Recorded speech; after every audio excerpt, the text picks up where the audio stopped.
경제론을 시작하겠습니다. 오늘 경제는 역시 이것도 선생님들이 이 과제와 의문점을 계속 품고 계시면서 다뤄가야 되는 시간입니다. 그리고 다행인 게 교재로 나눠드린 자료하고 제가 나눠드린 자료하고 다르다는 겁니다. 무슨 얘기냐면 계속 자료도 진화하고 있고 선생님들이 야 이거 국정교과서로 썼던데 왜 내가 여기 바꿨냐 이렇게 얘기하실 수 있겠지만은 보완하는 부분이 있기 때문에 이게 완전히 무슨 버전을 단계 넘어간 것들이 아니라 막 뛰어넘기도 하고 왔다 갔다 하기가 필요합니다. 근데 이제 그런 과정들이기 때문에 아마 여러 가지 관점에서 경제를 보실 수 있는 그런 것을 한번 오늘 10가지 정도의 목표를 가지고 말씀드리겠습니다. 아까 말씀드린 과제 20개를 축약한 형태이기 때문에 경제 과목 이 자체가 경제를 전체적으로 설명하는 부분이지는 않습니다. 다시 말씀드리면 이 강사 과정에서 전달해드리는 부분들은 여러분들의 지금까지 있는 경험이라든가 또 알고 계신 상식선에서 반복하거나 아니면 또 할 필요가 없기 때문에 아주 기초적인 부분들 이런 부분들은 많이 생략이 되어 있고 또 부족한 부분은 선생님들이 보완하셔야 될 부분이 있고 합니다. 그래서 그런 관점에서 도와주시면 좋을 것 같고요. 경제 관련돼서 강의를 하시는 선생님들이 제일 적습니다. 그 이유가 잘 모르겠는데 금융회사 출신이 아니면 잘 안 하려고 합니다. 그 다음에 또 하나는 경제상식 관련되어 있는 부분들이 이렇게 좀 수준을 높여서 공부하면서 이렇게 진행하는 것에 대해서 부담을 좀 느끼세요. 근데 여기서는 그런 내용들이 아닙니다. 잘 내용들을 보시면 충분히 이해하실 수 있을 것 같아요. 왜냐하면 우리가 강의를 하고 이 내용을 듣고자 하는 분들이 금융회사에 다니는 전문 인력들이 아니라 자격증을 요하는 어떤 과정이 아니라 경제 상식을 통해서 우리가 생애 대설계를 할 때 필요한 요소들이 어떤 거라고 하는 것들을 알려드리는 차원이기 때문에 아까 건강에서도 말씀드린 것처럼 의사가 아니고 의료인이 아닌데 건강에 대해서 얘기를 하는 거예요. 우리가 신체적인 건강뿐만 아니라 정신적, 사회적, 영적 건강이라고 하는 건강에 다른 요소가 있다고 하는 부분들도 매우 중요하고 특히 건강 같은 경우가 우리나라 가장 취약하다고 하는 부분들을 말씀드린 것처럼 경제라고 하는 부분에 있어서도 그런 개념의 출발로 보시는 게 좋을 것 같습니다. 자, 먼저 우리나라 건강 고령화 속도를 보시게 되면 이게 우리나라 현실입니다. 다행히 우리 이신혜 팀장이 칼라로 복사를 했기 때문에 전 너무나 행복합니다. 왜냐하면 이게 흑돼지로 섞어놓으면 전혀 알 수가 없어요. 참 제가 생각하기엔 이상훈 원장님의 복이라고 저는 생각합니다. 좀 비용이 좀 많이 나가더라도 이렇게 칼라로 해준 게 참 좋은 것 같습니다.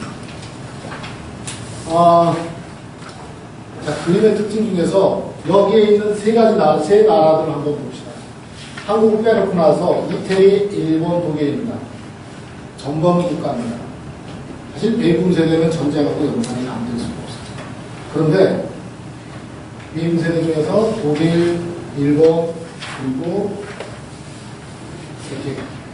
이렇게 고령화 속도가 가장 빠른 나라 중에 하나인데 우리가 베이비 세대를 가지고 전쟁 이후에 출산이 많이 있었던 세대라고 얘기를 못하는 결정적인 나라가 있습니다. 이 중에 하나, 독일입니다.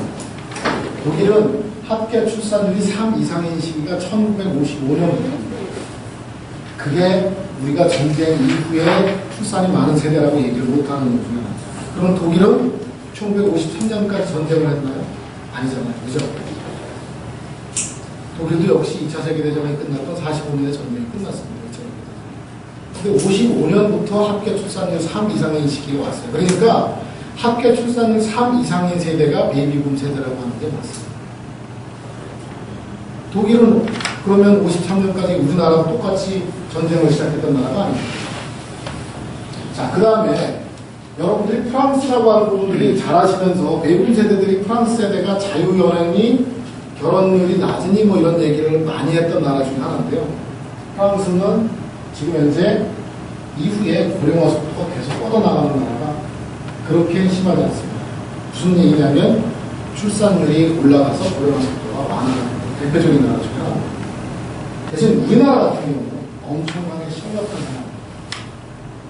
우리나라는 의료기술 발달로 인해서 세계에서 가장 빨리 평균 수명이 늘어나는 나이이기도 하고요. 가장 낮은 출산율을 기록합니다. 소위 말해서 양박입니다.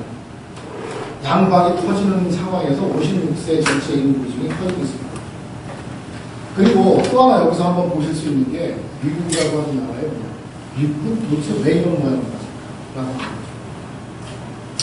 미국은 왜 고령화가 왜 진행되죠? 전쟁을 직접 발발하지 않은 나라이기 때문에 그럴까요? 자, 2차 세계대전의 발발과 관련되어 있는 부분들 중에 하나는 소위 혈통주의가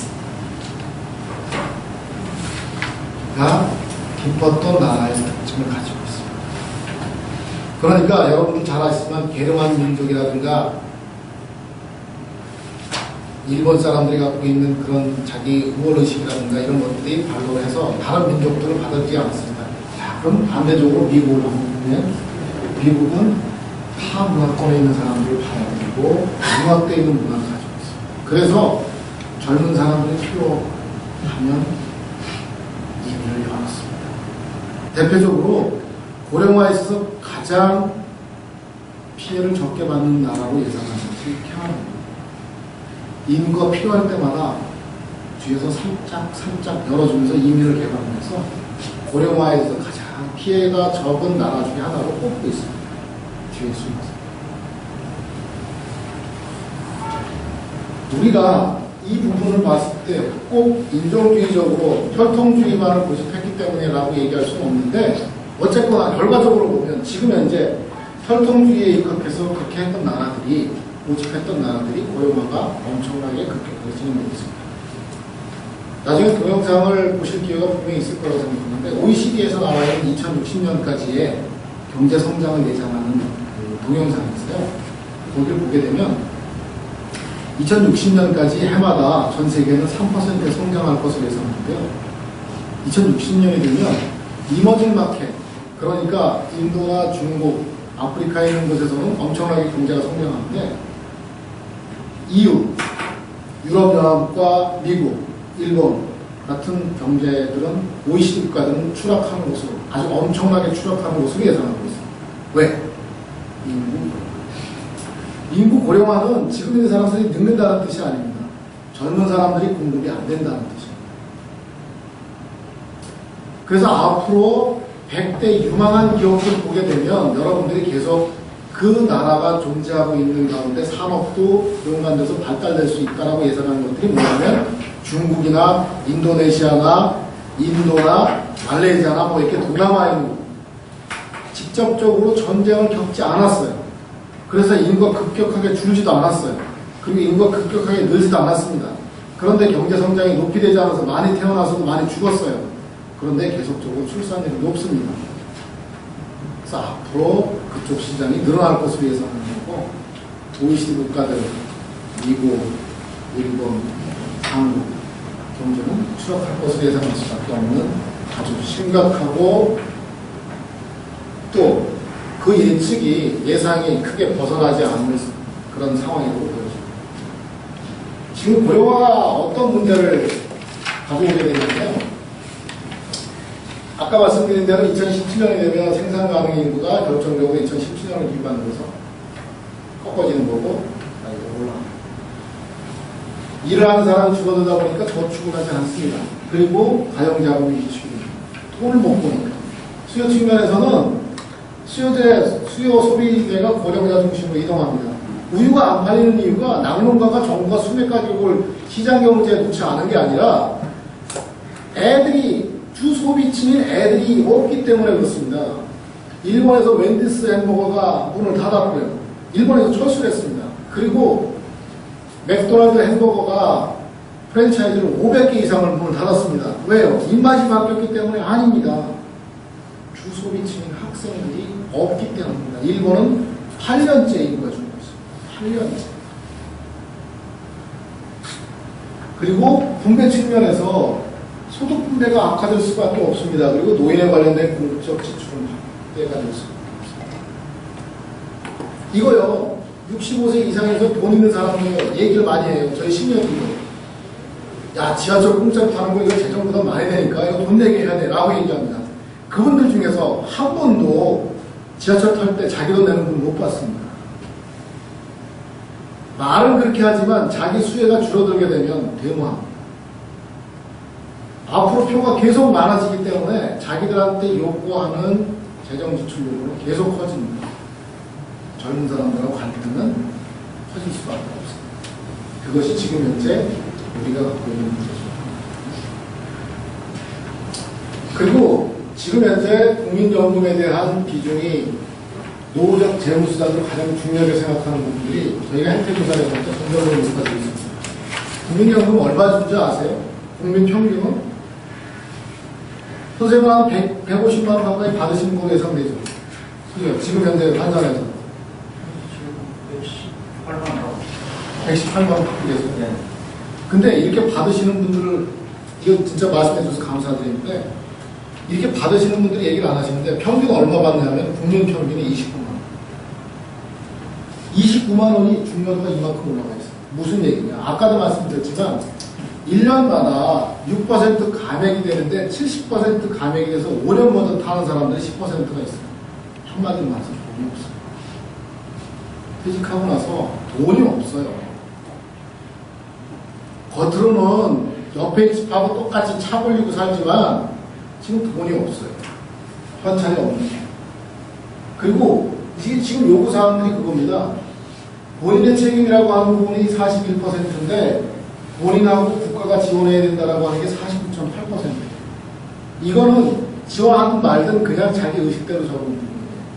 왜냐하면 국가가 부담을 해야 되는 부분을 이만큼 많이 짐을 엄청 못했어요. 그래서 그런 요구사항들이 계속 의정활동하는 사람들을 압박하고 있어요. 국민들한테. 그리고 저희가 선거할 때 되면 저희 회사한테 요구가 와요. 몇 번 선거를 했는데 대선도 총선도 정책 개발해달라고. 시니어들한테 매력적으로 보이는 정책 개발해달라고. 지방자치단체에서 갖고 있는 요구사항은 딱 두 가지예요. 경제 활성화, 인구 증가. 여기에 관련된 정책 개발해주면 자기네가 돈 주겠다. 노인 관련된 정책 개발해달라. 지금 그런 요구사항들이 있기 때문에 계속 집중돼 갈 수밖에 없어요. 젊은 친구들 무시해도 돼요. 시체 말고. 왜? 촉수가 적으니까. 계속 소비를 많이 하겠다는 사람들은 늘어나고 있는 게 지금. 그리고 지금 현재 한국, 미국 일거하고 상황을 보게 되면 우리가 지금 가장 걱정되고 있는 부분 중에 하나가 뭐냐면 바로 보유자산에 관련된 부분인데요.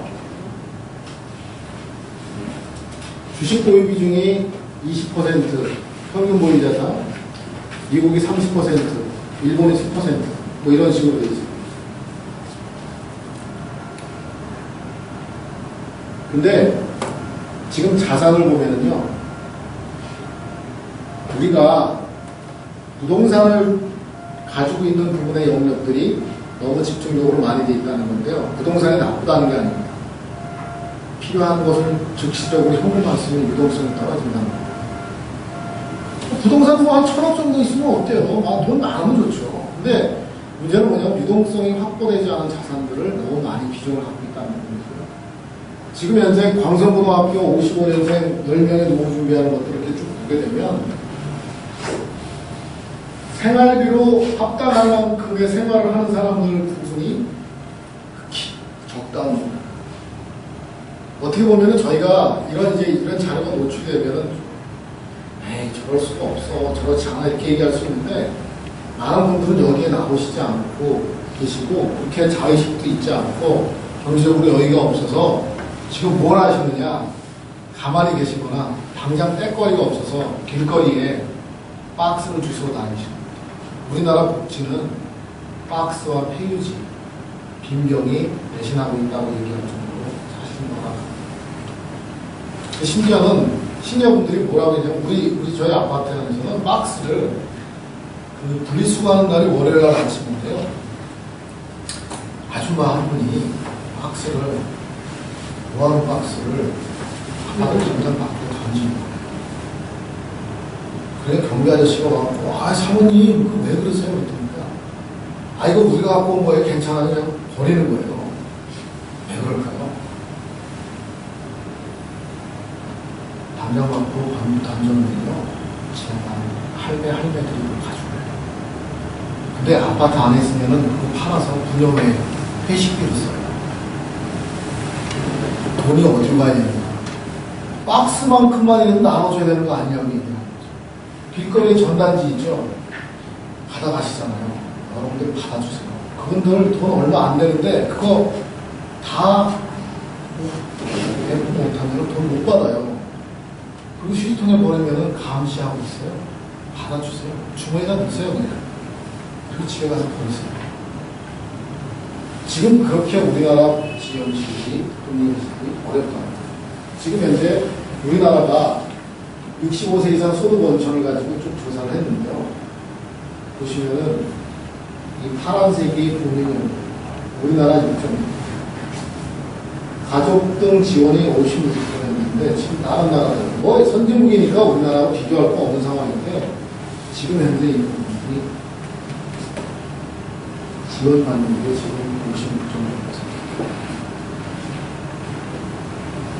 56.6%.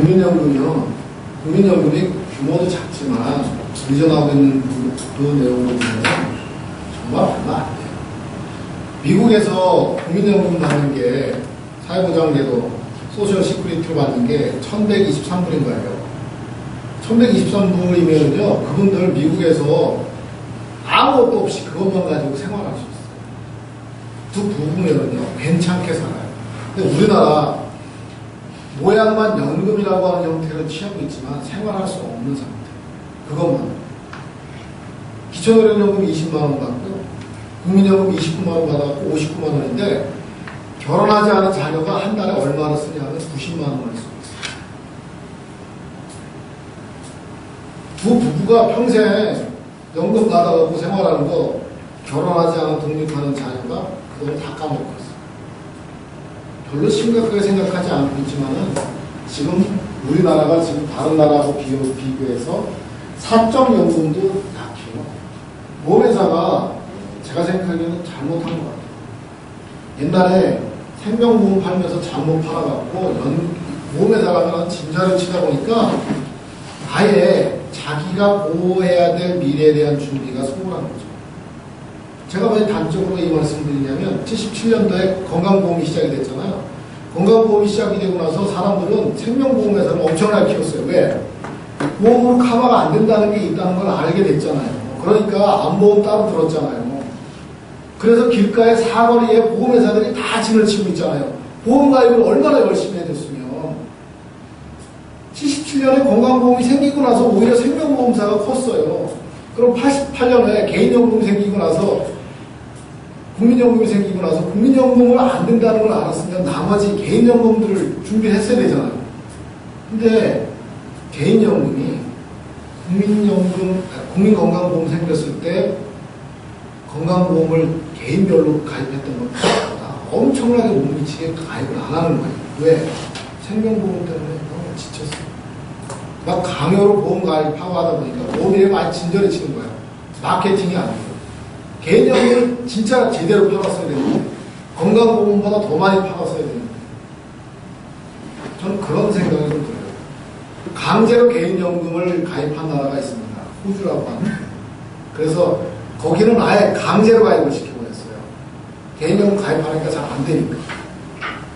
그래서 개인연금의 천국이라고 얘기하는데 저는 뒤늦게라도 개인연금 부분은 이 개인이 알아서 해야 되는데 우리나라 보험이 스스로가 알아서 보험을 가입하면 아까도 그런 말씀드렸지만 보험이라는 건 스스로 알아서 가입해야 돼요. 우리가 보험 스스로 알아서 가입하는 게 어디 있습니까? 자동차 보험 스스로 알아서 가입하잖아요. 왜? 사고 나서 돈 그거 개인이 감당하는 것보다는 보험 가입해야 되니까. 그리고 책임보험 의무도 시켜놓으니까. 그렇잖아요. 책임보험 하지 않으면은 대포 차라고 그러니까 어디 가서 걸릴지 모르니까 가입하잖아요. 개인연금도 사실 그렇게 강제화 시키지 않으면 제가 생각하기에는 우리 때 가서는 정말 심각해질 것 같아요. 그리고 우리가 죽지 않는다, 죽음에 대해서 별로 의식하지 않은 것처럼 내가 늙어갈 거라는 걸 별로 의식하지 않고요. 내가 경제적으로 지금 현재 무슨 일이 있겠어? 뭐 되겠지. 이런 생각들. 뭐 되지 않겠어? 제 나이 또래도 그래요. 뭐 어떻게 되겠지 뭐. 아니 뭐가 어떻게 돼요? 누구도 책임져 주지 않는데 이게 모든 사람, 모든 국민에게 문제로 다가오는 상황이에요. 이게 경제적으로 지금 현재 심각하다는 거죠. 미국 같은 경우 얘기를 들었을 때는요. 제가 왜 이 그래프를 갖다 보여주냐면 이게 참 재밌는 겁니다. 왜 재밌느냐? 미국의 일반적으로 나온 통계 자료예요. 그러니까 이것도 이런 모형의 일부라는 겁니다. 무슨 얘기냐면 소득 하위층, 중산층, 그리고 나머지 상위층을 보게 되면 이 모양이 이렇게 그럴싸하게 색깔별로 있는 세대를 보면은 적어도 상위 20%, 40%만 해당되는 거지 그 밑에는 아무것도 없어요. 뭐로 되느냐? 사회보장으로 다 이루어지고 있습니다. 우리 모양은 미국은 그럴싸하게 나눠져 있는 것처럼 보이지만 미국도 솔직히 말해서 까놓고 보면 상위 20%만 국민연금, 자기소득, 연금, 자산소득, 기타 이렇게 구성이 되어 있는 아주 그야말로 골고루 역량이 맞춰져 있는 상태인데 그 외에는 이거밖에 없다. 그러면 우리나라 소득계층별로 조사되어 있는 건 없지만은 적어도 100대 기업에 안 돼 있던 사람들은 제가 생각하기에 이 모양을 갖춰야 된다고 봐요. 100대 기업에 종사하는 사람 정도의 소득이면은 이 모양을 갖춰야 되는데 100대 기업 출신들이 이런 모양을 갖추고 있냐라고 하는 거죠. 상위 20%에 속하는데 이런 모양이 아니라는 거죠. 이런 모양이 아니에요. 그렇다면 비가 낮아질 수밖에 없는 거죠. 삶의 수준. 그러니까 직장 다닐 때는 비즈니스 클래스 타고 다니다가 퇴직하고 나면 이코노미 클래스는 못하는 거죠. 비행기 못하는 거죠. 한두 번은 타보는데 그 다음에는 못하는 거예요. 비행기라고 하는 건 못하는 거죠. 쫓겨나는 거죠. 못 나와. 그래서 재직할 때 미리 준비해야 되고 지금이라도 소비를 줄여서 지출을 줄여서 오랫동안 살 수 있는 부분으로 가야 됩니다. 저는 실천하고 있습니다. 두 가지를 배웠어요. 저는 회사 옮기고 나서 첫 번째 골프를 끊었습니다. 왜냐하면 제가 70이 됐는데 인터넷을 못 쓰는 상황이 되는 것보다는 차라리 지금 인터넷을 골프를 안 치는 게 낫다는 거죠. 나중에 인터넷도 못하면 어떻게 합니까? 그죠? 두 번째 버린 게 있습니다. 저는 차를 버렸어요. 차 없어요.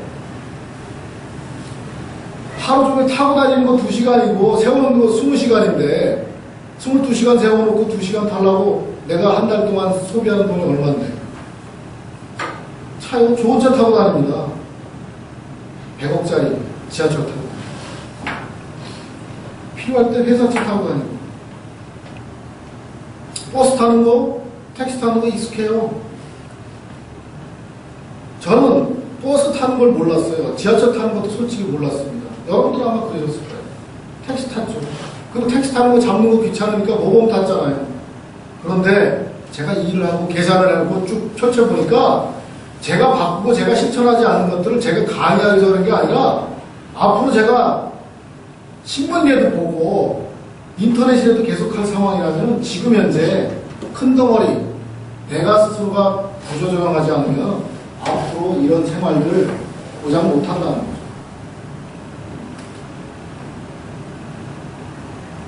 왜? 내 생활이니까. 내 경제 생활이니까. 제가 무슨 재주가 있어서 증권에서 다녔다고 남들이 5%밖에 수익 못 내는데 50% 수익 내냐는 거야? 아니 나는 도둑질하는 꿈만 꿨는데 제가 무슨 수로 돈 더 버는 방법이 있습니다. 사기당하지 않은 것만 해도 다행이죠. 그러기 위해서는 우리가 지금 현재 있는 자산 상황을 다 필요합니다. 아까만 들어드렸던 자, 이게 제가 이제 조선일보에 조선닷컴에다 계속 연재했던 칼럼 중인데 이게 체면 유지도 절제하세요라고 하는 건데요. 이거요, 우리 비용 되게 많이 나가는 부분인데요. 아까 말씀드린 것처럼 밥 사는 거요, 라운드 테이블로 하시지 않으면 지나가는 사람한테 돈 쓰지 마세요. 체면 유지비 아끼셔야 돼요. 재테크 전문가에게 맡기세요. 그래도 관심 있으면 하루 6분에만 6분만 투자하세요. 나머지 23시간 54분을 인생에 더 중요한 것으로 투자하세요. 아무리 공부하시더라도요, 투자의 방법이 없다는 겁니다. 이게요, 미국에 있는 유명한 펀드 매니저들이 모여서 만듭니다. 투자하는데 6분 이상 투자해봐야, 시간 많이 투자해봐야 투자 수익률에 전혀 관계가 없더라는 겁니다. 공부 많이 한다고 해서. 신문 갖다 놓고 대부분 하시는 게 주식 투자해갖고 모니터만 돌아다 보면 돈 딸 것 같죠. 없답니다. 긴 시간을 두고 나면 당구장에서 열심히 쳐갖고 당구장 주인 갖다 주는 거고 똑같습니다. 증권회사에다 수수료 주느냐고 시간 다 갑니다. 공짜 수수료요? 재산이 공짜가 어디 있습니까? 공짜 없어요. 내가 시간 투여한 것만 해도 내가 같은 고급 인력이 투자하는데 그래봐야 수익률이 안 난다는 거죠. 그리고 진짜로 매월 현 시세로 내 자산이 얼마큼 돼 있는지 계산해서 내가 그거를 얼마 동안 사는데 얼마만큼 쪼개서 쓸 것인가라고 하는 것들을 계산해내지 않으면 그냥 내가 돈을 좋아한다라고 하는 건 그냥 미신에 불과합니다. 자기가 계산도 하지 않고 내가 좋아하는 것에 대해서 정체도 모르면서 내가 어떻게 의사결정을 할 것인가라고 합니다. 그 다음에 이 아까 연금 관련되어 있는 부분인데요. 이게 이제 칠레 정부가 시도했던 내용이 이게 참 웃기죠. 우리가 칠레 알기를 우습게 하는데 우리나라에 포도주 팔고 포도 파는 나라잖아요. FTA 자유협정. 근데 공적연금을 운영을 해봤는데요. 안 되더라고요. 그래서 이거를 칠레 연금 적립을 하다가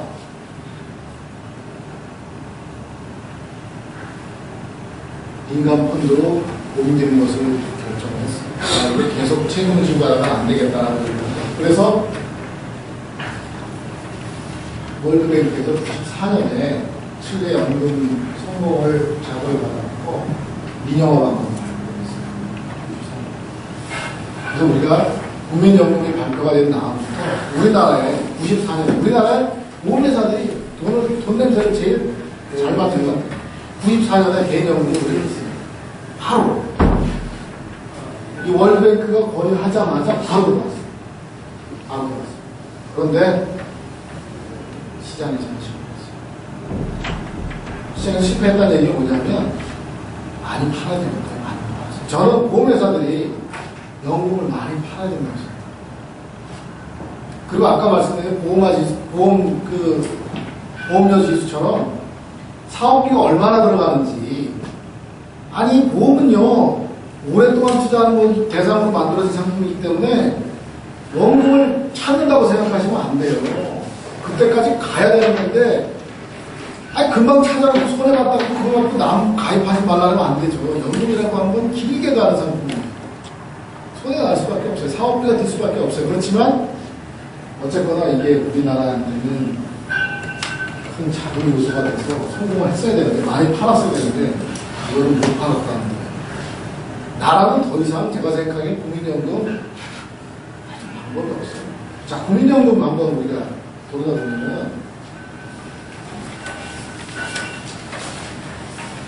이게 참 골치 아픈 문제입니다. 왜냐하면 퇴직연금이 있었는데 중간에 왜 중간정산하면서 퇴직금 다 빼셨잖아요. 그죠? 중간정산에서 자동차 바꾸시고 아파트 큰 거 옮기시고 그러시잖아요. 그죠? 그 정도는 괜찮은데 주식하다 다 까먹은 사람들 많아요. 바람 피다가 날리는 분도 계시고 감옥다가. 그래서 국민연금 그 퇴직금이라고 하는 게 이제 다 날아가니까 나라에서도 걱정이 된 거예요.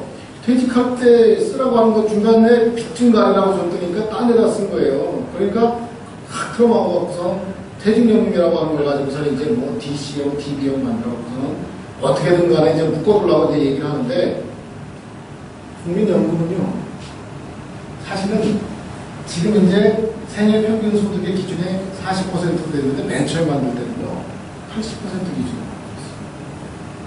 있어요. 80%. 근데 이게 계속 깎여갖고 40%까지 내려왔어요.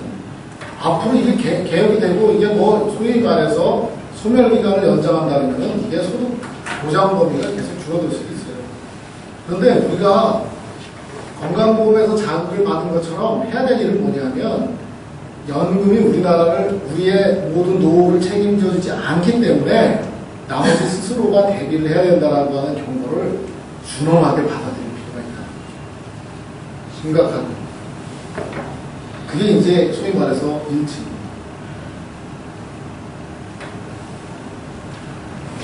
그래서 이 급여조업인데요. 이거는 뭐냐면 돈 주는 방법이에요.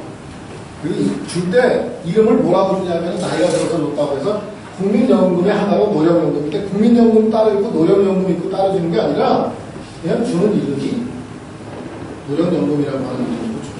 혹시 헷갈리는 경우가 있어요. 기초노령연금하고 노령연금이 있는데 노령연금은 국민연금의 일종이에요. 기초노령연금은 노예되면 자기가 국민연금 가입한 거 상관없이 무조건 주는 거예요. 그런데 이거는 가입한 사람들이 주는 거예요. 장애연금은 가입한 사람의 장애가 있을 때 주는 거고, 유정연금은 국민연금 가입했던 사람이 돌아가시고 나면 가족한테 주는 거고, 그 다음에 불가피하게 연금을 중단하게 되면 반환 일시금을 주는 거고요. 가입자가 사망했을 경우에 유족이 없으면 다른 유족한테 주는 게 사망 일시금이에요. 그러니까 이건 나머지 다 지우고 노역연금이다. 라고 생각하시면 됩니다. 그게 이제 1층을 차지하고 있습니다. 이 수급자나 중등록자 이 기준을 보게 되면 수급자가 지금 앞으로 이 노령연금을 받는 게 이제 이게 받는 부분들 완전 연금 받는 부분이 뭐 최고가 130만원, 감액이 110만원, 조기 특례 여기서는 지금 분할연금 이렇게 받는 부분의 숫자가 이렇게 수급액하고 숫자가 나와 있는데 이게 2011년 2월 기준으로 280만 명인데 지금 300만 명이 넘었거든요. 근데 이 중에서 조기 수령한 사람들이 정말 급증하고 있다는 게 이 현실적으로 이게 30%씩 감액되면은 저축으로 지금 5%씩, 6%씩 늘어나는 게 아니기 때문에 페널티를 주는 건데도 많이 나니까. 그 다음에 특수직업이나 뭐 이런 부분들은 이게 이제 소위 말해서 음모론의 하나입니다. 왜 음모론이라고 얘기하냐면요. 2059년, 2060년에 되면 소멸이 된다고 이제 국민연금을 얘기하는데요. 왜 2050년, 2060년, 그리고 아까 말씀드린 대로 왜 OECD가 2060년에 전망, 뭐, 인구 전망 이런 얘기 잠깐 전에 50년 뒤만 바라보거든요. 왜 50년 뒤만 바라볼까요? 그걸 음모론이라고 얘기합니다. 베이비붐 세대가 죽을 때까지만 중요합니다. 그때 이후의 정책은 누구도 생각하지 않고 누구도 고려하지 않는 거죠. 포스트 부모는 전혀 고려하지 않은 정책. 베이비붐 세대만 살았을 때까지만 있는 정책이 모든 것들이 100살이 돼서 55년부터 63년까지 살았던 태어난 사람들이 100세가 되면서부터는 이런 정책들이 다 없어요. 청사진을 그리거나 예상하는 부분들이 거의 없어요. 그래서 2030년을 기점으로 해서 급격한 하락이 예상이 되는데 여기 보면은 55년생이 105세가 되면서 생존자가 급격하게 감소를 하게 된다. 그래서 2070년 되면 제로가 된다라고 해서 수급자의 비율을 이렇게 그려냈어요. 그리고 베이비붐 세대 가입자가 2030년에 되면 가입자가 없을 거다라고 해요. 이제 그걸 가지고 밑에 있는 포스트 부모들 중에서 의식 있는 친구들은 그렇게 얘기해요. 야, 이게 베이비붐 세대들이 혜택이라는 혜택은 다 받아먹고 자기가 죽고 나면 싹 긁어먹고 아무것도 없는 상태로 이거 만들어 보인다라고 얘기를 할 정도예요. 정말 이걸 보면은 그런 얘기가 많을 정도예요. 그리고 이게 2059년에 잠식할 것으로 예상하는 부분들이 있는데 이때 적립된 금액이 지금 현재 국민연금이 433조가 쌓여 있거든요. 하루에 1년에 3조 5천원씩 쌓이는데 그냥 감이 안 오시겠지만 앞으로 얼마까지 늘어나냐? 2053조까지 늘어날 것으로 예상합니다. 그리고 나서 수혜자만 있으면 푹 꺾어져 버리는데 연금 관리 좀 잘했으면 좋겠어요. 국민연금 1% 수익이면 4조 3,300억 1%. 근데 국민연금 운영자가 누구냐면 증권회사로 말하면은 저기 핫바리기만 가 있어요. 첫 번째 3년 계약직이에요. 두 번째 지방에 있어요. 여의도에 있지 않아요. 관할부처가 어딘지 아세요? 찬물, 뜨거운 물 중에서 가장 찬물에 있습니다. 보건복지부 소속 기획재정부가 관리 사각지대예요. 운영자들이 어떤 일을 하시는지 아십니까? 신문 보시면요, 운영자들이 툭하면 소위 모찌 계좌라고 하고 자기 뒤에 있는 계좌들 만들어 놓고 시세 조정하느냐고 그거 하다가 툭하면 임기 3년을 못 마치고 잘려요. 연금이 사면은 주가가 올라가잖아요. 그러니까 밑에다 사놓고 자기가 회사에 가서 주식을 사는 거예요. 그런데 국민들이 제가 생각하기에 진짜 이 관심을 가지셔야 되는 게 쇠고기 송송송 기억하시죠? 소고기 파도. 광우병 소고기 수입하면 먹으면 애들이 10년 뒤에 머리가 송송송 합니다. 이거 전 국민 대상이에요, 국민연금. 누구도 길거리에 나서는 사람 없어요. 아니, 월드컵 때는 그렇게 열광하던 서울광장에는 왜 국민들이 내 미래를 책임지고 있는 국민연금 중요도가 나라가 관심을 가졌는데 49.8% 관심을 가졌다는데 왜 국민연금은 하나같이 왜 경제에 대해서는 왜 나 모르는 일이라고 다 뒤로 물러서느냐고요. 돈이 그렇게 좋다면서 선물도 돈으로 달라면서 돈 얘기만 나면 다 뒷걸음치냐고요. 왜 주가가 폭락하면 연기금이 가서 떨어지는 칼에 목을 갖다 들이대냐고. 증권가 속담이 있습니다. 떨어지는 칼을 손대지 말고. 왜? 떨어지는 칼로 손을 잡으면 어떻게 해요? 손 비잖아요. 그런데 연금이 들어가서 때마다 그걸 받쳐요. 요번에 스위스 위기가 됐을 때도 가서 연금이 가서 머리를 갖다 들이밀었어요. 그거 위험하게. 나는 진짜 가슴이 섬뜩섬뜩해요. 나 연금 못 받아도 좋은데 내가 경제적인 여유가 있다는 게 아니라 뭐 나 하나 정도 희생돼도 좋은데 우리 국민들은 어떻게 알아? 2053조가 되는 상황이면 더 심각해요. 지금 현재 430조입니다. 지금보다 5배가 늘어난 상황에서 이게 관리가 이렇게 됩니다. 어디 가서 중국에 가서 샤오미에다가 투자했다가 거기서 확 망해버리면 전 국민이 미래가 다 완전히 나이지리아, 아예 가까운 필리핀 정도 되는 상황이 안 되라는 법이 어디 있어요? 우리 국민들이 어디 가는 말씀이 무지하게 많으세요. 퇴직연금. 그리고 개인연금인데요. 아까 말씀드린 것처럼 지금 현재 있는 게 국민연금이 지금 현재 433조인데 지금 현재 100조가 안 돼요. 82조가 돼요. 이게 덩어리가 얼마나 돼야 되냐면은 2.5배 크기가 돼야 돼요.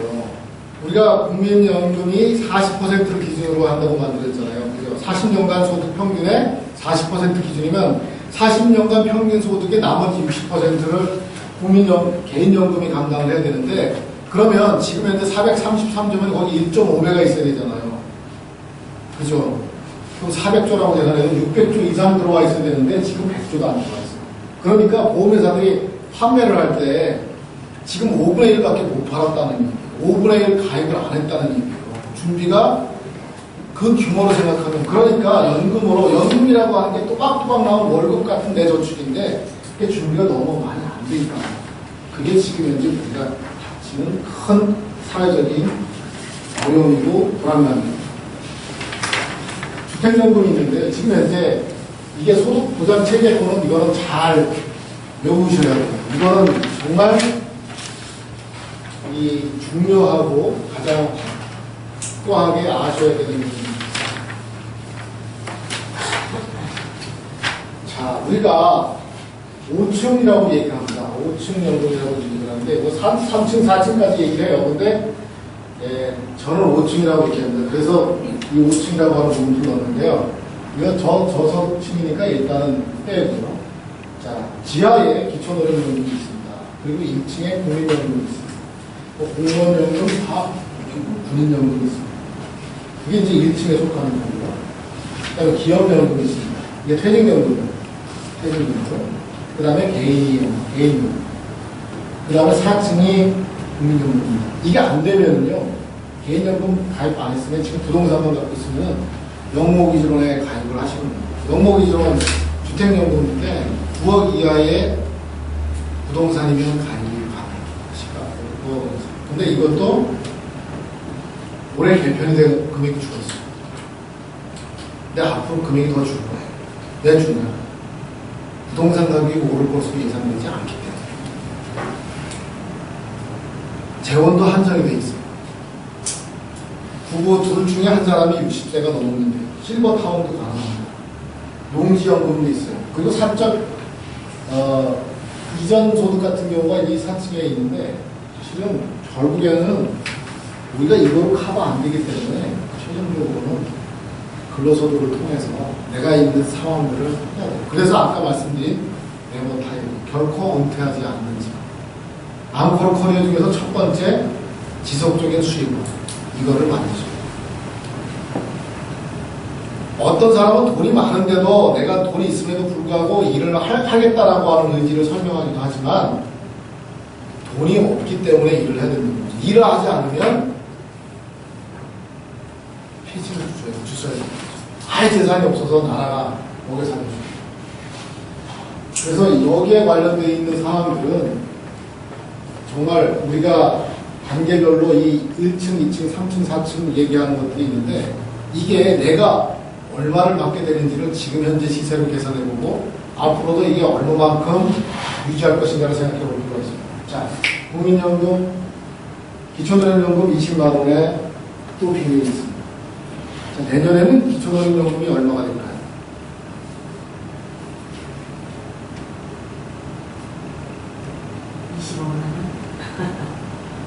늘리길 기대하잖아요. 그죠? 네. 숫자가 늘어나길 기대하잖아요. 그죠? 수준이 없습니다. 줄 돈도 없습니다. 지금 사실 복지 관련돼서 이게 지금 됩니다. 기초노령연금 같은 경우가 당장 내가 돈을 내고 받아가는 게 아니기 때문에 재원의 불투명이 계속 제기될 가능성이 있어요. 지금 영유아 관련되어 있는 교육비용이 지금 현재 큰 도마에 올라와 있잖아요. 그죠? 손주 키우고 계시는 분들 보면은 그래요. 어린이집 뭐 만들어준다고 해서 몇십만 원 줬다가 지금 끊어버리고 출산장려금 줬다가 끊어버리고 이런 것들이 지자체들이 생기기 시작합니다. 그리고 지자체 단체장들이 서울 가서 상경대모 하잖아요. 정부가 정책 만들고 도장 찍었으니까 니들이 정부 교부금에서 줘라. 우리 지역은 못 주겠다. 재원이 안 돼서. 우리나라 지방자치단체가 소위 말해서 재정확충을 스스로가 자립도를 100% 유지하고 있는 곳들이 없잖아요. 아마 울산시는 아마 자정자립 쪽에서는 아마 가장 최고로 재정 자립이 잘 돼 있는 곳인 걸로 알고 있는데 그 외에는 뭐 형편없는 것들 뭐 부지기 수죠. 강원도, 전라도 이런 쪽에는 뭐 사람이 안 살고 있습니다. 고령화가 심각하고. 그래서 이 소득 계층별로 지금 현재 있는 5층 경우 관련되어 있는 개념들을 두고 연구해 준다면, 자, 우리가 1층에 불이 타고 그러면 2층으로 버틴다. 2층이 불타고 나면 3층으로 간다. 3층이 불타고 나면 어디로 간다. 그 최후보로 내 몸이 살아있다면 내가 지금까지 이 사회에서 경험하고 배운 것들을 다시 재활용하고 제 가치를 창출하지 않으면 안 됩니다. 그래서 신직업을 만들거나 창업을 하거나 또는 귀농해서 내가 스스로 생산 도구가 돼서 농작물을 개발해서 내 생계를 유지할 수 있지 않으면 어렵다. 아까 미국에서 네. 연금 있잖아요. 그걸 생활할 수 있겠지 않습니까? 예. 아까 뭐 소셜 세큐리티 했습니까? 예. 그게 기초노령연금입니까? 우리나라에? 우리 연금. 네, 그게 국민연금. 국민연금입니까? 그럼 그분들이 다 국민연금을 강제적으로 넣었습니까? 구입하는 방식들은 일부는 본인이 넣죠. 근데 우리나라 이민 가는 분들 있잖아요. 다 그걸 받는다 하더라고요. 혜택을 받죠. 영주권 얻게 되면 받죠. 근데 그분들이 그걸 구입했습니까? 세금을 내고, 그러니까 나중에 했던 사람들은 그 나이가 되면 받는 거잖아요.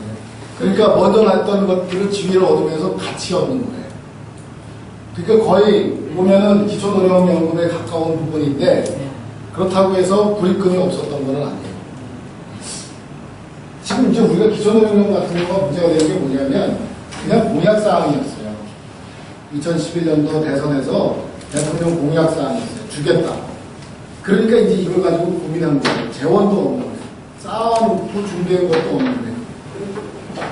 그래서 이제 막 논란이 됐던 게 뭐냐면 재원은 어디 있었는데 재원?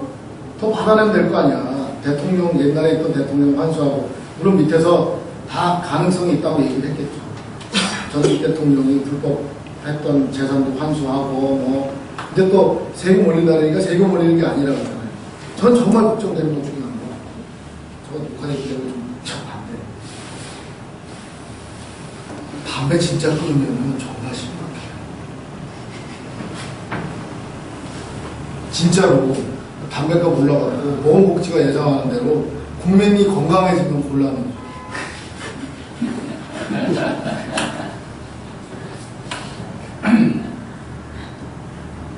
손은 누가 키워요? 원장님이 담배를 끊으시면 심각하다니까요, 진짜. 열심히 섞였다고 그래. 잠시 쉬었다가 이어서 하도록 하겠습니다. 열심히 섞여.